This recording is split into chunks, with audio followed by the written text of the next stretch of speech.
wanted to have a quick chat with you today, Ella. Thank you for joining me. That's by the okay. way. So nice to have you here, particularly before you go off to Sydney and leave Perth people behind for good. But just wanted to have a little find out that you're an occupational therapist, and maybe for everyone, even including myself, what the hell is an occupational therapist? What do you do? What is that? Okay, so occupational therapy is actually very cool. So it's a therapist who essentially helps someone engage in any kind of meaningful activity. So they focus on not on diagnosing, but on activity and participation, essentially to help that person engage in their life.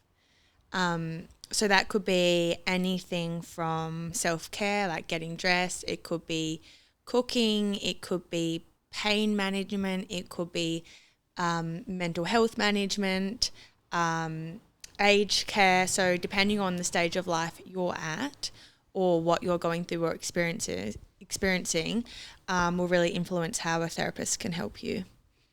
Okay, so what are the... Sounds like you guys are pretty much just trying to get everyone to Live. get the most out of their life. Yeah. So who are the types of people that you'll typically see? And maybe on top of that, like, where do occupational therapists work? And like, where do you find them? Everywhere. So a lot of people think occupational therapists are only in hands or home modifications with older adults or assisting older adults with their independence. But yeah, anyone who might be encountering a difficulty or some kind of barrier in their engagement, like any kind of meaningful activity, benefits from an occupational therapist. So you could start with a child in primary school, say. So if they're having difficulty with handwriting or eye contact or social play, gross motor movements, what's really important for them is at that stage of life, they're learning through play. So if they're having difficulty on the playground, that's going to influence their social connections, how they develop their ability to attend in a classroom potentially. If they can't understand where their body's in space, that's going to influence how they can sit on a chair and actually their writing. So a child would benefit from a pediatric occupational therapist, and that kind of therapy or intervention is around, I guess, the context that person's in. So that's play and school and writing and fine and gross motor movements. Or you might have someone who on the other end is a kind of end of life or struggling with their independence. You would have an occupational therapist go, well, it's really meaningful for this person to keep being able to live and be independent the way they have through the previous, 60, 80 years, whatever it is. So the therapist might work on home modifications so they don't have a fall and end up back in hospital, or utensils if they've got some osteoporosis or osteoarthritis, so that they can keep cooking and engage meaningfully in their life. Mental health. So I'm also working at a mental health clinic. If your mental health and your experiences of those symptoms are inhibiting you from being able to go out and engage, say, just something like going to the beach or going to the shops or, again, any activity that you do, a therapist is able to work with you to, I guess, work through that experience to then allow you to go and do those activities. Remind me to come back to the mental health one. I probably forget, but I'll try. Okay. So will I probably. I'm just going to put it down here, mental note for mental health. But the pediatric stuff, for instance, what are some things that parents might look out for that might sort of signal like, hey, a bit of a flag, just to note that these things might be worthwhile looking into for their kids? Like, what sort of things, I guess, will parents typically see?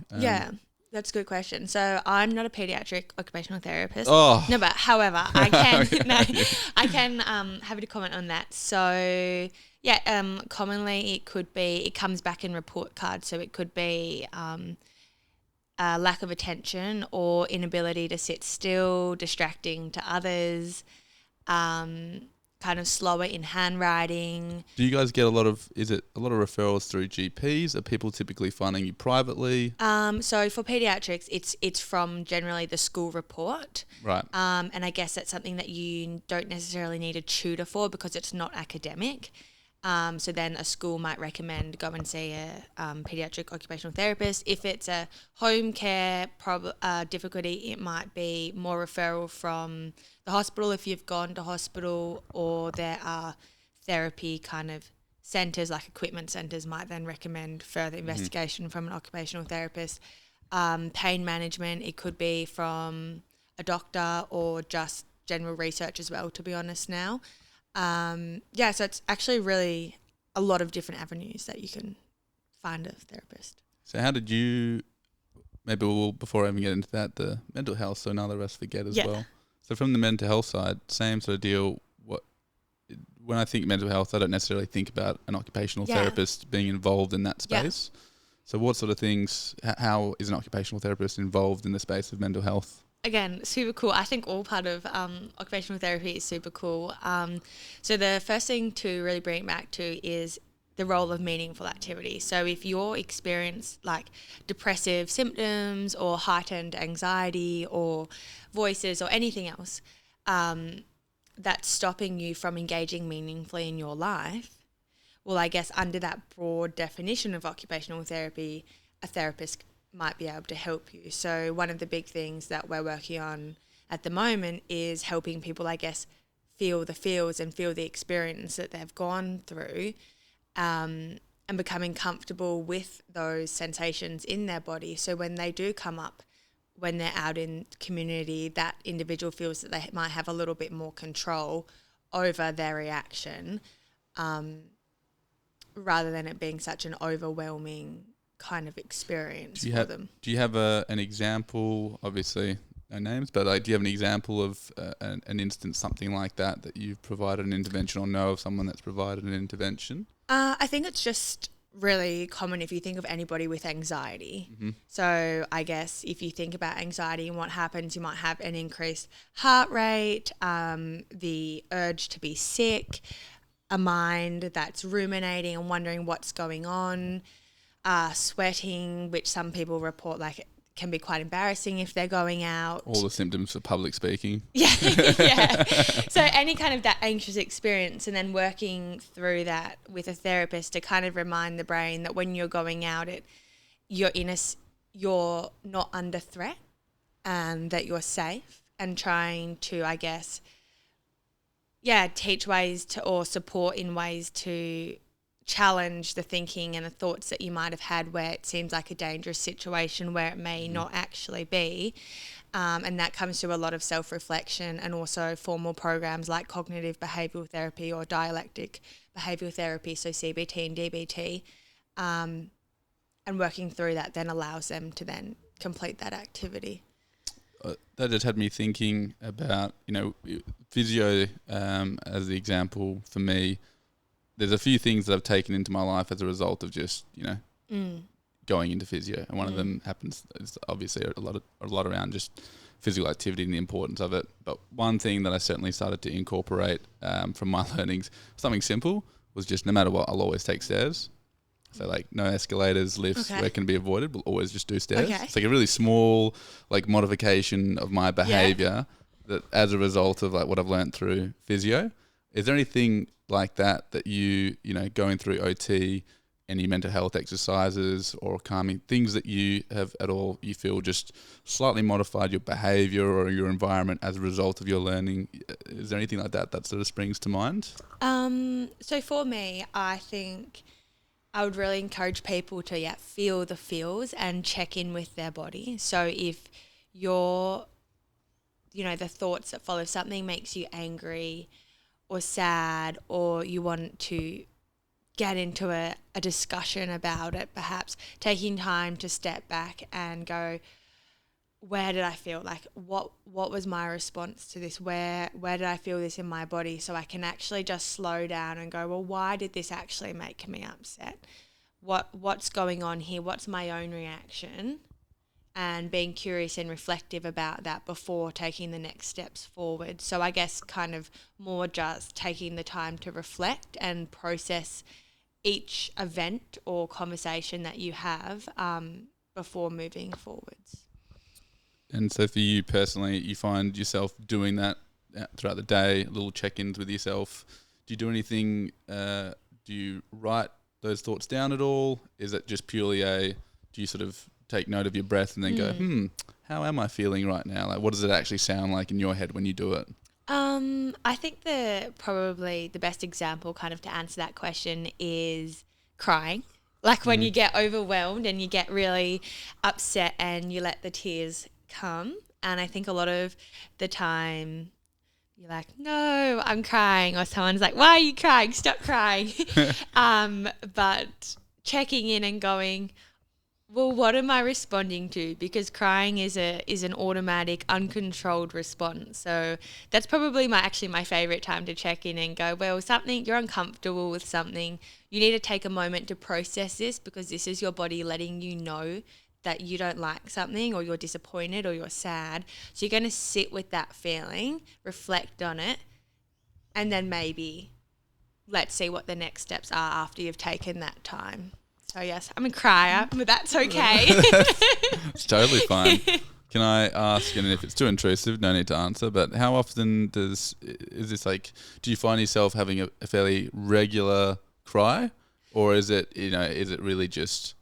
No, it's normally in response to something. So, Sure. When you find something overwhelming. So like, no, don't have one scheduled in each week. But, pencil it in the diary. yeah, and just not trying to push down whatever emotions. Like if you're frustrated, or if I'm frustrated or overwhelmed, just taking the time to go like, oh, I'm overwhelmed. Like, what's on my plate? Why am I overwhelmed?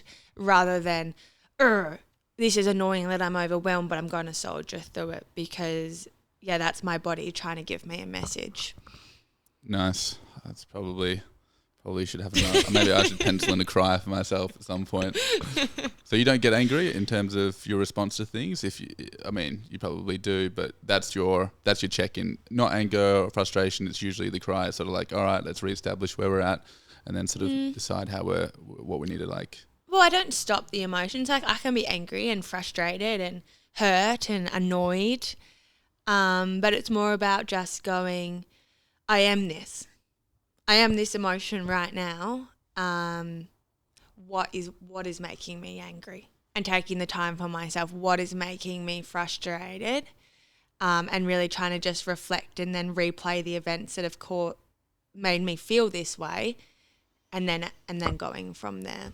So we go all emotions, all feelings are good emotions, because they're giving us a message. Something to reflect on, some new info. And so I'd be interested to know as well the journey of becoming an OT. That took, how long was it? 4 years? So I did the Masters of OT program at Curtin, and that's 2.5 years. So what was your experience, I guess, of that 2.5 years? Was it a really intensive thing? Did you find it were you giving up at any point in time? How did you sort of find that process? Well, I loved the course. Shout out to Curtin. Actually, it was a terrific uni. They were really understanding, especially in the master's program. I guess of life, that we have different life commitments, different learning styles. I'm not a lecture watcher. I find it really difficult to sit through them, but I learned through reading journal articles, and I think that they allow you to learn how whatever benefits your style. It was intense. It's really intense. A lot of assessments and Vivas, which are like practical one-to-one kind of almost like role play of how you would interact as a therapist and a client. And then essentially the 2 years are theory with a couple of short pracs, and then the half year is just all prac. How many people were doing it? How many people were you with at the time? Less than 96. Less than 96? Yes. That's very specific. I don't know the exact number, but it's definitely less than this specific number. Yeah, so the Masters is not as large as the undergraduate cohort. Can't remember, but for some reason, something 96 comes to mind, less than. Okay. So then you finished the 2.5 years, and over the course of that period, are you sort of feeling like this is an area I like the most? Did you feel that you weren't sure of what you wanted by the end, or did you feel, this is sort of the area that I'm really keen on? No, so I actually, I thought I'd want to work in pediatrics, Mm-hmm. so kids. And I did a prac there as well, which I really enjoyed. And then I also did a prac in a mental health place, and I also really enjoyed that. So yeah, no point, I guess. Yeah, I don't know really. I just liked everything. I liked all of it, to be honest. I did a prac in the retirement home, and I really liked that, so I thought I might do that. But I ended up sticking with the mental health as the where I work the most, and yeah, I love it. Why do you love it so much? Is it the people you work with? Is it sort of the goal you're shooting towards? Is it you've got experience in that domain? No, I don't.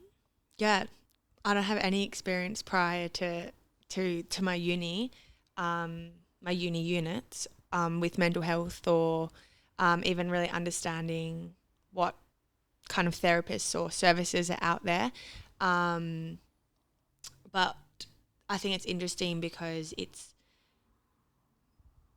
interesting because you're helping people understand themselves, and that's really cool. And that really gives them a lot of agency in their recovery and in their journey and in their therapy. And it's just so personal focused.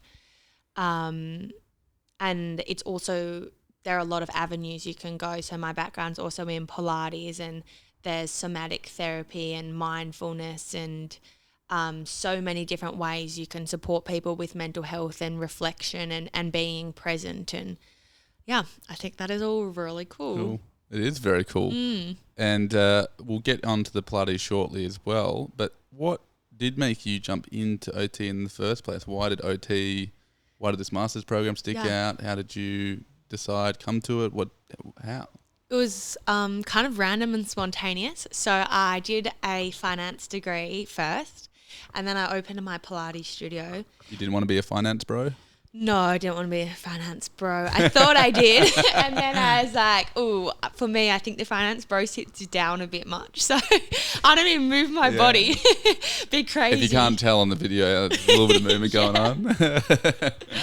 on. So yes, I did my studio, and then one of my instructors was an OT, and she was a musculoskeletal OT, which was treating soft tissue injuries. And I guess that kind of was treating soft tissue injuries to then help the person then re-engage after that injury.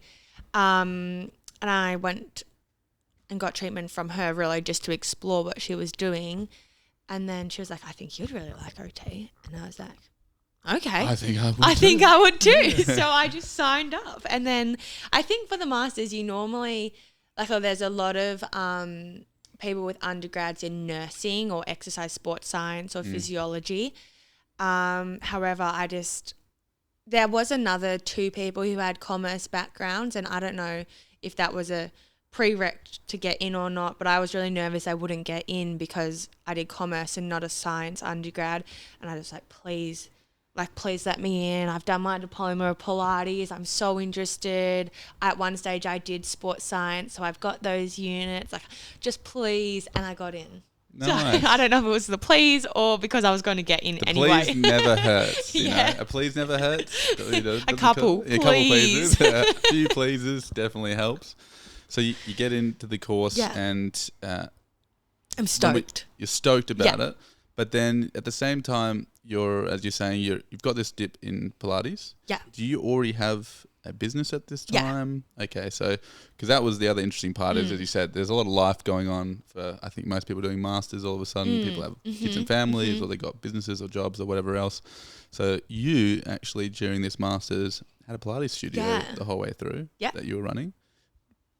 Let's rewind maybe a little bit. How did that? Beep, beep, beep. Yeah. Is that a rewind? Yeah, that's it. Yeah. The truck we run.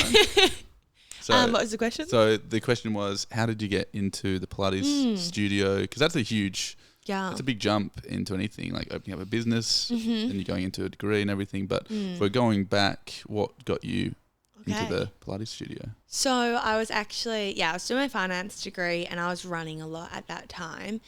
And then I kind of got sick of running. I was like, why am I running all the time? So I started Pilates. So then I was doing Pilates. So you just got bored of the running? Yeah. I was like, why, Ella? Like, why are you doing this? It doesn't make any sense. So just stopped, signed up to Pilates studio. Is it because you were training for like marathons? No, I wasn't or even you were training. you were just running all the time? I was just running like 15Ks twice a day. Twice a day? Yeah.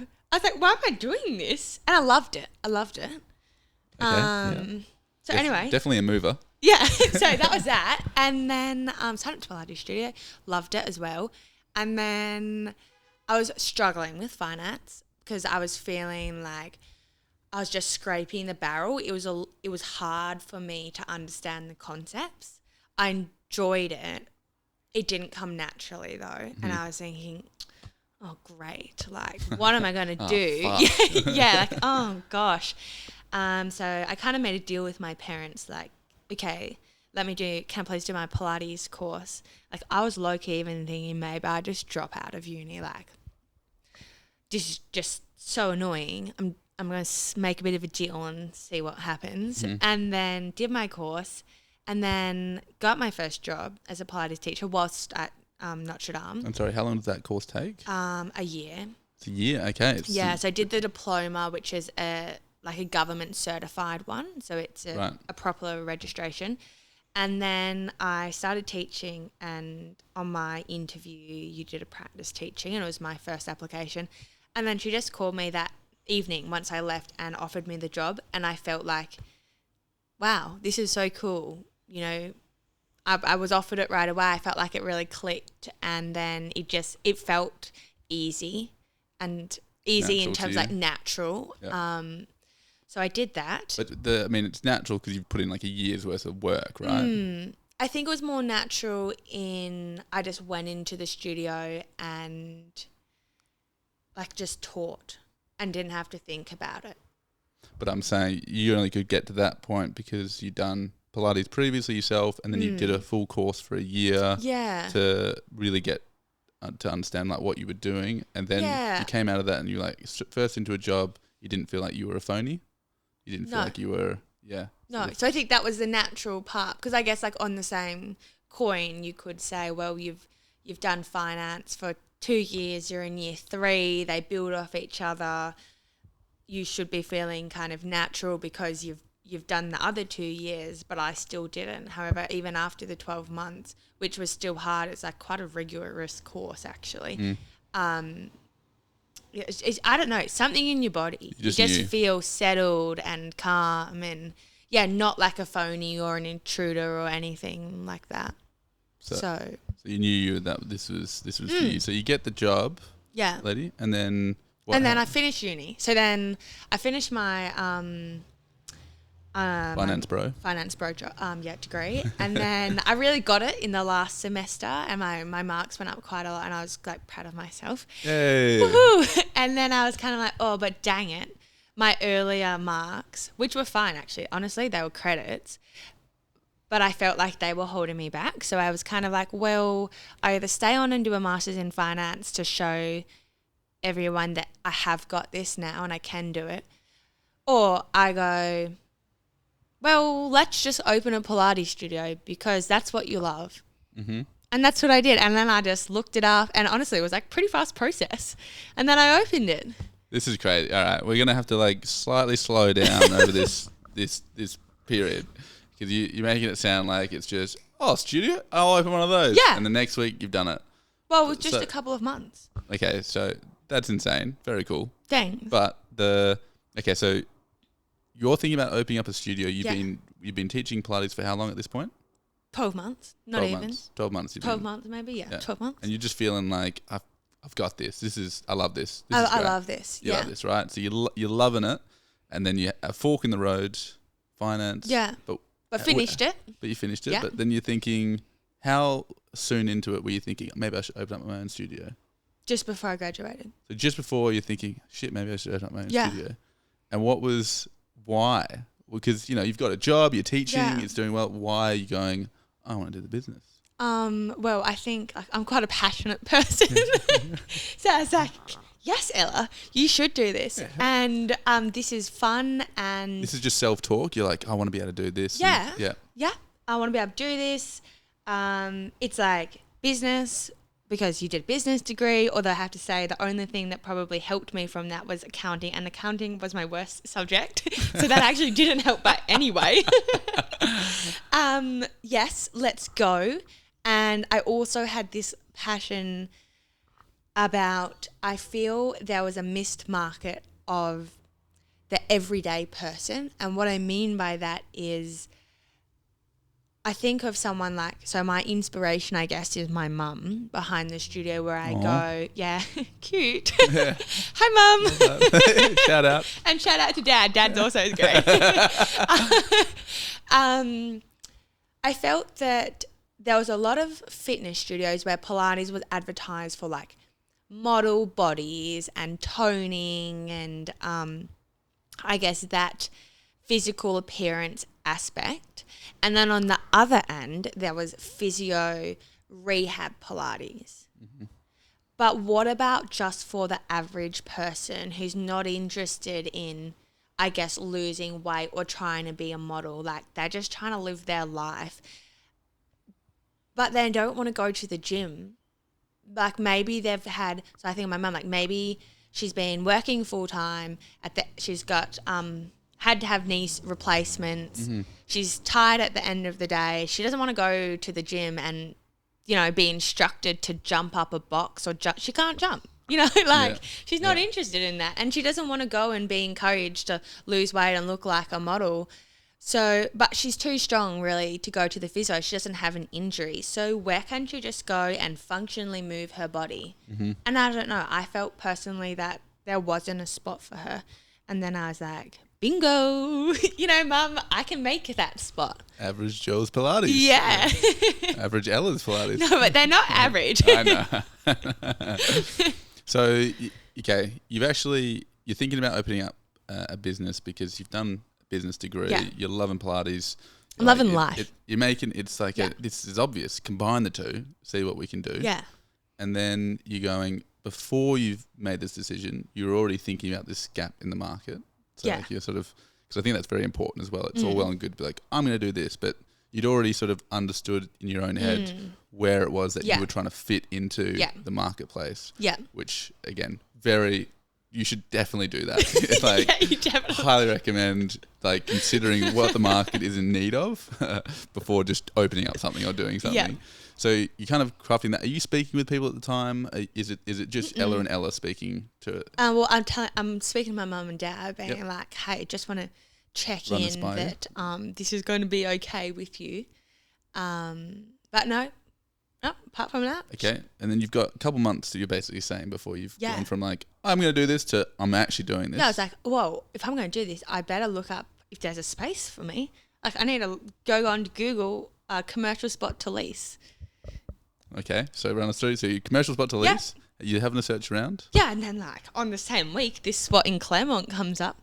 Perfect. Okay. So I email him and I get it. Like it's great. Unreal. So you got a perfect place to do it. Yeah. I've sent in an email. So at this point, have you got a business name? Have you got anything else sorted? You've just got the space. I feel like when my brain goes, it starts to just think. So I feel like in between, you know, the day of going, I'm going to do this and I'm doing it for my, like, this is the market spot. And when I'm Googling things as well, I was thinking of names and it's called Pace Pilates. And I was thinking. Shout out. Yeah, shout out. I was thinking how, like with my background in running, that brought up the idea of pace, but I don't want people to feel like they have to move in a certain way. So that kind of was all going on in the background. So I think I probably registered that at the same time that I was looking into it. In terms of market research of like the actual space, quite funny. I was kind of like, well, it's near the pool, it's near the tennis courts, it's on the front of the road. So I didn't do any formal research in that sense. I was just like, seems like seems good. And then there was a Mary Street Bakery on the corner as well, and my boyfriend was like, all right, if Mary Street Bakery is there, then I guess they've probably done the research. So it's probably okay, because he was like, Ellie, you probably should do some more research. And then once he saw Mary Street there, like, isn't Mary Street now closed there? Well, yes. But I don't know what that reason is. Yeah, sure. Yeah, so that was quite funny. Yeah.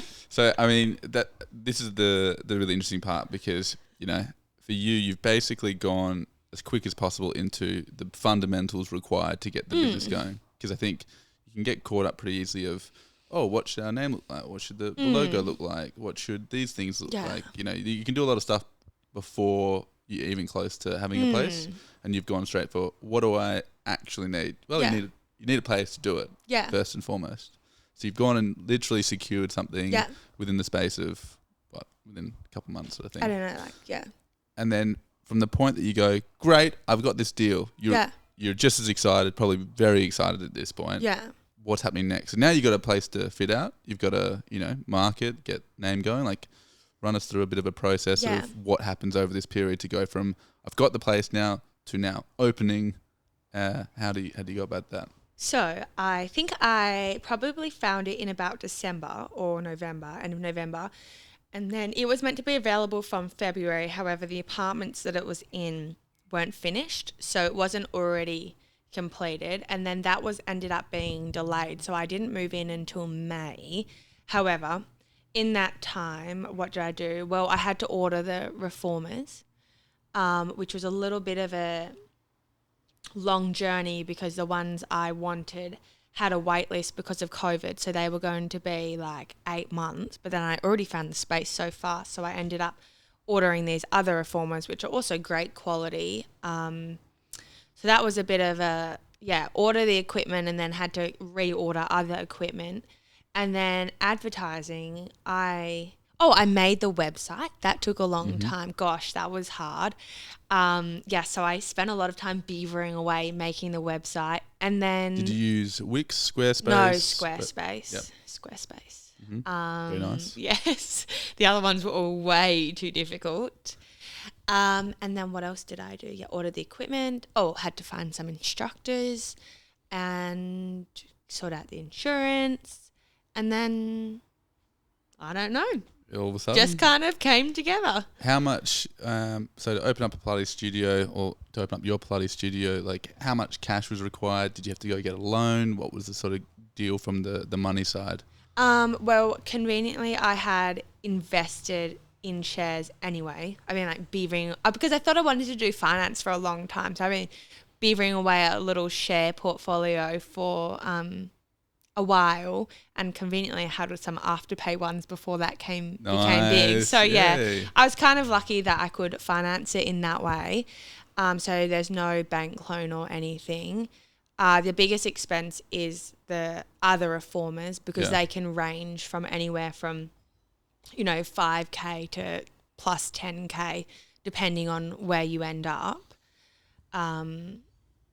So that was the biggest expense. But in terms of fit out, I didn't really do any additional fit out. So I just chose the paint on the walls, put mirrors in and curtains.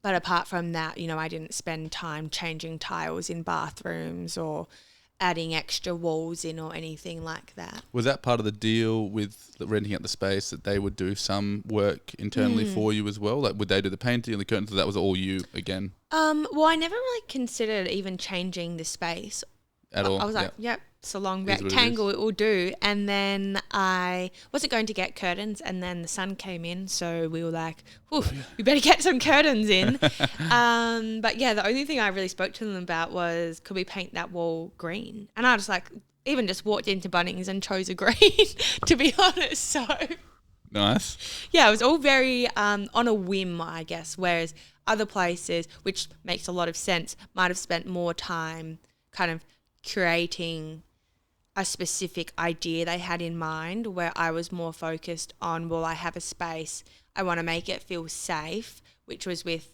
the colours and kind of the palette that I had in my own mind and a couple of plants. But really that, for me, that was all I needed for the vision to be complete. Yeah, super simple and just get something ready to go. And I'd really like to know as well, we spoke about it briefly beforehand, but the lead up, the place is getting fitted out. Yeah. You're a week or so before opening. Are you still excited? Are you starting to stress out at all? You're about to open. You've got overhead costs. You spend a lot of money.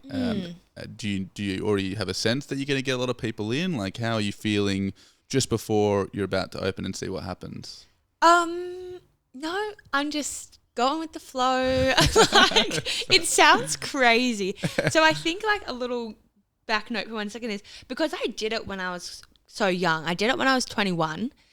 I think I'm just like, let's go. Like, what? Here we go. Yeah, that's it. At the time, like, yeah, okay, I'll lose all my savings. I'm 21 though. I don't have an asset. Like, I don't have a house, don't have a mortgage. I don't have my own family.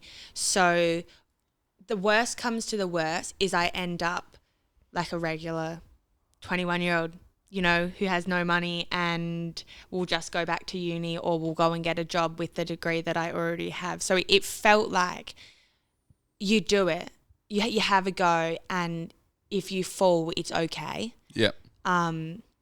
So yeah, we're 1 week out of the studio. No, I was feeling fine, and my marketing plan was 1 week free.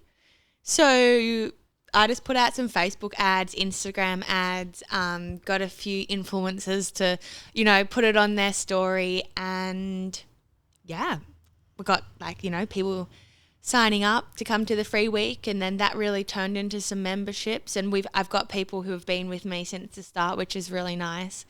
But no, I wasn't really. I was like, let's just see what happens. So cool. Yeah. No, that's honestly very gangster. So you open it. How does the free week? How does that marketing go? Does it kick off straight away? Is it slow to begin? What's the go? So it kicks off. Like, I guess it kicks off in the way of I get people through the door and then they stick around. And then for my studio, it's been a very just steady. Like, we just potter along the whole time. And I guess we've just been doing that for the last almost 4 years. So got enough people through the doors, and that kind of just keeps going on. And do you have, is it mostly subscriptions? Is it people buying the once off? Is it big packages? Yeah, so there's both memberships and packs. We're probably just a little more like 60% on the membership side. But I think it depends as well, what people's plans are. Like, they can be paused. They can, packs are a bit more expensive. However, if you're going away a lot, maybe that suits you because you don't want to pause your membership for 8 weeks. It changes. Just unique to people, yeah. I don't really see that much of a pattern, to be honest. Do you believe that the space you made sort of fulfilled what you were looking to do and hit the marketplace or the market that you were sort of shooting for as well? Yeah. Well, I really love my studio and all the people that are in it, because we have a lot of people who they start their Pilates journey with us, and then they stay with us, and I think that's just so wonderful that, there have been Pilates there are Pilates studios around. There have been before I was here, and there's still all of these people that, the way I interpret it, haven't felt that there was a space for them. And then I created that, and then they've come in going, well, I've actually always wanted to start, but I just didn't really know where to go, or it was just a bit hard for me. And then they've come and they've stayed for 4 years. Super cool. How cool. Do you guys do any little events, any social things, or is it just, are there any social events basically for Pace? Yeah, not really, to be honest. I explored, I did a what was it called? Like a mental health in November for Men's Mental Health Week last year. We had a really fun event with a live musician and teamed up with another studio nearby that is a gym, and we had a really fun event then. But apart from that, we really just offer the classes and community within itself. Very cool. So if you're younger, get out there and just start a have a go. What's the worst that can happen? So that's the thing. You were building this all up, and at the same time, you're also doing your OT, or it's like once you've opened the studio, you're doing that for a bit before you're jumping into OT. No, how did it go? So I actually think I did it I think I had one kind of one semester where I wasn't at uni. So like it wasn't my semester because I wasn't enrolled. But I think there was, maybe 4 or 5 months between finishing and then going back to uni, because my course, I believe, might have started in the middle of the year. Oh, I don't know, actually. I had a little bit of time off. Okay, so you finished the finance, had a little bit of time off before jumping straight back into the OT and continue on the Pilates studio. So then, I mean, for you, as you sort of just touched on in the beginning of the conversation, you know, Pilates is one form of sort of healing process, and occupational therapy dives into other forms. And has that sort of coloured where you're headed next at all? Like, are you looking again for the confluence of OT and Pilates? Where are you sort of at moving forward at the moment? Yeah, so I think really the two big parts of OT that I'm interested in is the mental health side and pain management.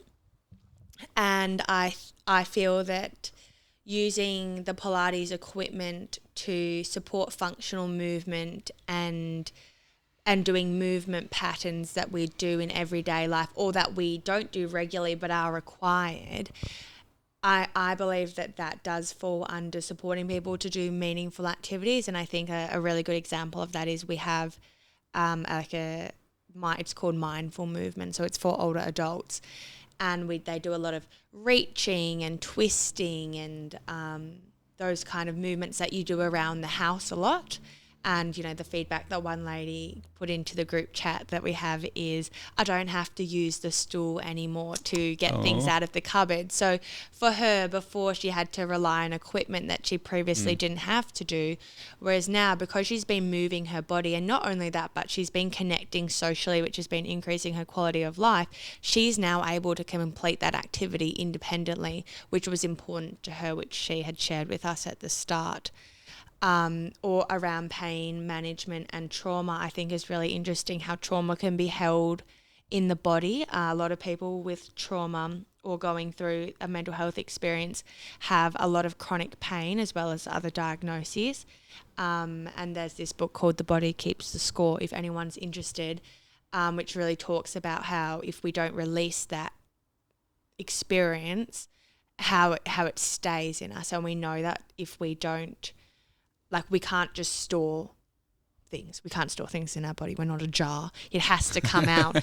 So if we're not sharing or we've become numb to things, well, how else can we help release that? And, you know, sometimes when you experience trauma, you actually become so numb to feelings that it's difficult. You have difficulty with proprioception and actually understanding the body and the home that you have. And I think using Pilates and Pilates equipment will be really beneficial for those people. So that's kind of the two areas that I think are really cool and could be explored if you're interested in that, which I am. yeah, clearly.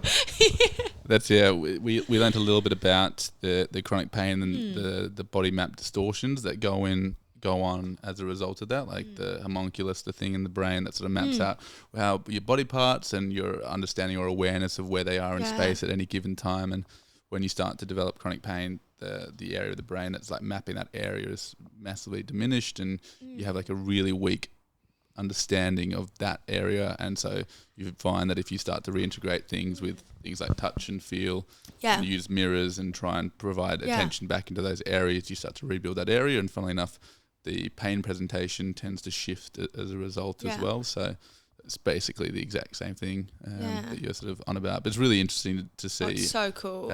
How that's the case, and interesting if that's linked to what kind of traumas that might be involved in things, Well, I feel like for me it makes sense as well that if you've numbed yourself to the experience of your body because it's such an uncomfortable experience, well, how can we bring that back? So it's not uncommon for people to be like, oh, I don't have feeling, or I didn't feel that, I just had thoughts about it.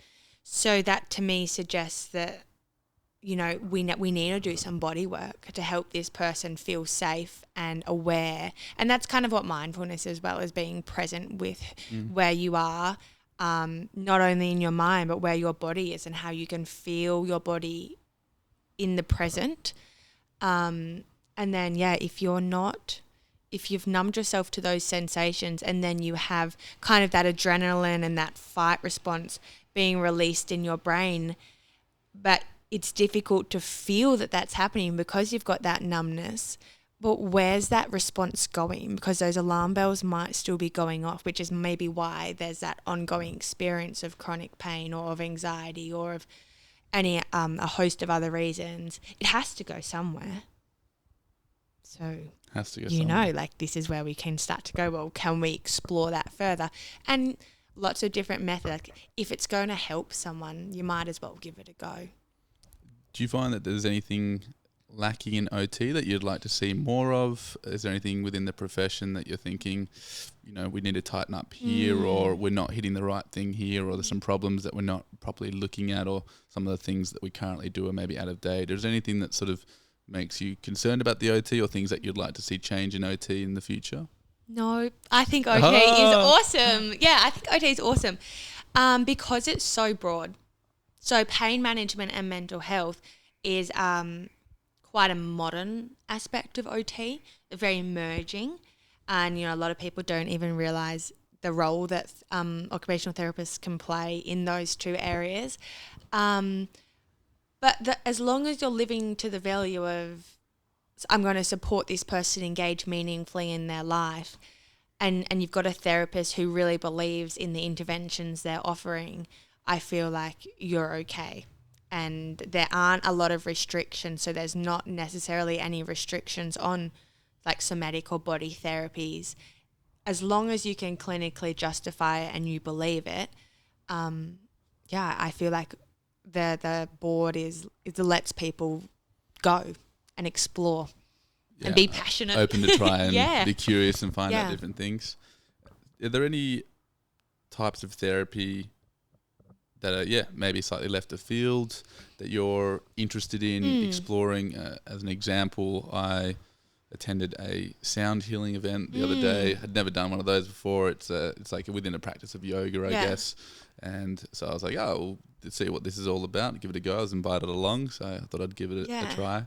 And besides from the fact that it was just very relaxing, the book that you brought up just beforehand, The Body Keeps the Score, I could easily see how something like that, some version of vibration, could easily unlock within someone a level of like emotion to bubble to the surface. I mean, because music does that to all of us, right? There is an emotive force within music that makes us feel certain things, and so there is some level of tension or release going on within that experience. And so, and you know, when I first was thinking, sound healing, I was like, what could that possibly be doing? I was like, no, but like if I was to really start thinking about it, what could it do? I was like, there actually is. It seems like I can imagine quite a few ways that it could be really helpful. And then the experience of it was, one, very enjoyable, just very calming, and it's very nice at the end of the day. Like, it just felt like a nice thing to do.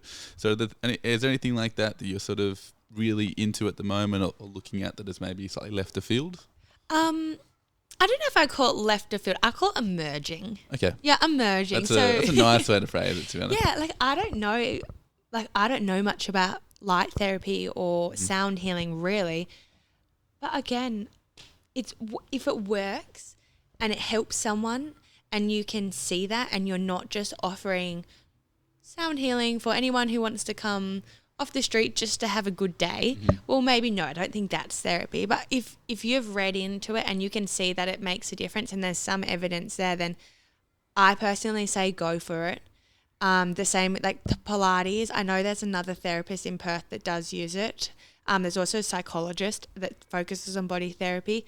But I mean, apart from that, that's quite an emerging field. But it's what you're interested in and passionate about. And again, just bring it back to if it aligns with creating meaning for that person and allowing them to live their life, then I think that's okay. And even this might seem alternative. African drumming. African drumming, you know, so that's something that we want to bring into the mental health area as well a little bit further, is because interestingly, like we have an innate rhythmic response. So we respond to like beats and relying on like ball throwing, so the pattern of to and fro, cooing when you're a baby and making those faces and getting the response back. Anyway, so if you've experienced a loss of connection or it's difficult to connect with others because you've been hurt, that makes it difficult to engage in talk therapy. So what we need to peel that back to is rebuilding that safety around others and safety around social connections. So if you peel that back to our responses as little babies and as human beings, and we need that rhythm in order to connect and respond. Well, if using like which there's evidence for like drumming and music and African drumming and chorales in when you're older, yeah, it might seem like a little left or a little emerging, but if it makes a difference, I think go for it. Yeah, I think there's no reason not to try things that you believe has a good explanation behind it. Yeah. So I think anything that brings it back to how we experience things as an infant and how we respond as infants and our reflexes and such. A lot of, within the field of physio and functional movement therapy, you've got movements that take us back to, essentially mimicking animals and things that, when we're a fetus, we look quite lizard-like and a few other things going in there. So you can recreate certain movement patterns and certain crawling patterns that you would do for the elderly, that the same thing you do as a child to help with dysfunction in there. So again, I think as long as there's a good explanation as to what you're trying to do and you can base it around something that, again, you've got a reason why you're trying to it, right? Like, even if there's not double-blind perfect studies going on, but you can clinically reason like, well, given this, then, I would expect this to do this in this case. I think that's a pretty reasonable take to make, rather than, oh, you've got a sore neck, well, I'll put some leeches on your arm and, you'll feel much better as a result, like. We won't be doing that. Because, Not yet. Emerging. I'm not sure it's emerging, but maybe. It's really cool. So now for Ella, have you actually, through this period, do you have some evolving vision of where you want to end up with all this? Mm-hmm. Like, is there a Ella on top of the Ella skyscraper in the middle of a city? Like, where's the vision for Ella? So Ella's vision is to have a really cool pain management clinic that has all of these merging kind of therapies in it. So a space where maybe it has, 6 rooms, and there's a reformer room so we can keep the Pilates going. And then there's a clinical room with the clinical Pilates equipment that really focuses on somatic therapies and proprioception and all of that stuff that I previously spoken about. But there's also a spot where you can do group therapies like the music and the chorale. And I don't know, like I said, I don't know much about red light therapy, but perhaps we bring someone else in there.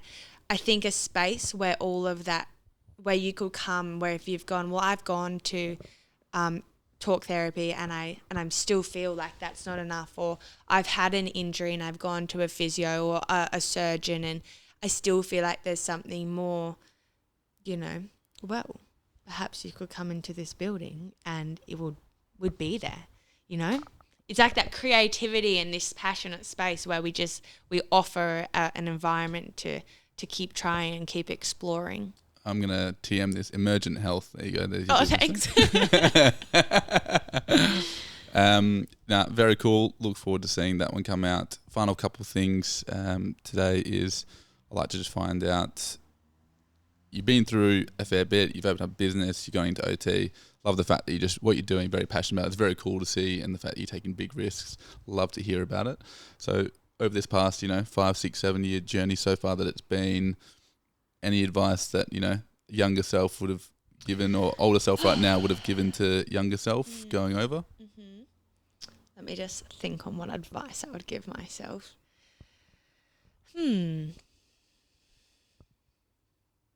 I think younger self should know that going back to uni and having a different learning style is okay. So I, like I said, I struggled kind of in my undergrad and also had a late diagnosis of ADD, also why I'm not a huge fan of watching lectures. And I found that kind of traditional learning style quite difficult and kind of wanting to drop out. But it was my boyfriend who said, just have another go, going back and doing my master's and seeing that it's okay to be different and learn differently, and people will support you, and also having the experience of kind of, I guess, being a more critical thinker with age. That was just super helpful and something that I'd encourage other people to do as well. I think, yeah, good for Ella to have a go, like good for anyone just to have a go. As long as you're willing, it's something you're passionate about. I think probably it's not necessarily advice I'd give to myself, but to other people around opening business as well. Is, in my experience, I wouldn't encourage you to open a business if the immediate aim is I can't wait for other people to work here. If you want to kind of pass it off right away, like it works if you can be the driving force and create that environment, and then wonderful if you've been able to foster that environment and then have other people to continue to live to your values, and then you don't have to work there. But I think, yeah, having a passion and giving yourself time to be creative and just acknowledging that it is a lot of effort is something that, I don't know, I'd share to others. And also, you know, that's a big reflection of how much effort it has actually taken. But if you love it, you're willing to do it. Cool. So, I think it's a very important message to anyone with ADD out there that, you know, it's okay. You make it. Yeah. And, you know, if you follow your passion, you just get shit done within months. Apparently, it's just start a business, it's done within a couple months. So find something you like and it'll happen quickly. Yeah, so like you harness the wind. Yeah. You harness the wind and it's just the most amazing experience. Yeah, I like that quote. So, and quote Ella. Quote Ella, harness the wind. Yeah. Quote Ella. So the final question is, it's the sort of flip side of that. So projecting yourself in 5 years' time, what is the advice you imagine your 5-year plus self would actually be giving to you now? Yeah. I think... Or what's the advice you think you might need for yourself? I think the advice I need for myself is to keep being brave. So I think I was really brave because I was younger, and the risk at the time wasn't as high as now. I'm a little bit older, still not that old, but you know, you start to think, oh, should I be saving for a house, or not that I'm engaged, but you know, like a wedding one day, or you know, like got to be able to look after myself now, like, you know, like, wow, here comes life. But to keep being brave and again having that, like, if it doesn't work, are you going to be okay? And I think you are going to be okay, and you just need to make kind of that decision and just be aware and check in with yourself. For me, my 5-year self as well, I think looks different. I feel, being a new therapist as well, that I'm going to move into the student role a bit more. So I'd like to find, not like a student of uni, but student of kind of passion. So I did Pilates, go, harness the wind, see what happens. And I think that's been excellent. I've been doing that for 4 years, and now I want to go into a niche area of pain management and also mental health, considering what an impact that can have on people if you do it the correct way, or hopefully not, but you know, in some instances the incorrect way. That's going to have a huge impact on that individual. So I'd really think that finding a mentor for me now and trying to really learn from others and explore that space further, and the research and all of that is something that, you know, 5 years Ella will be looking back and going, okay, that was a good idea, instead of just diving into it. Yep. Yeah. Very cool. Look, I think anyone out there, if you've got something that you love to do, mentors can't put a price on a good one. So anyone out there, pain management or somatic movement, hit Ella up. Yeah, hit me up.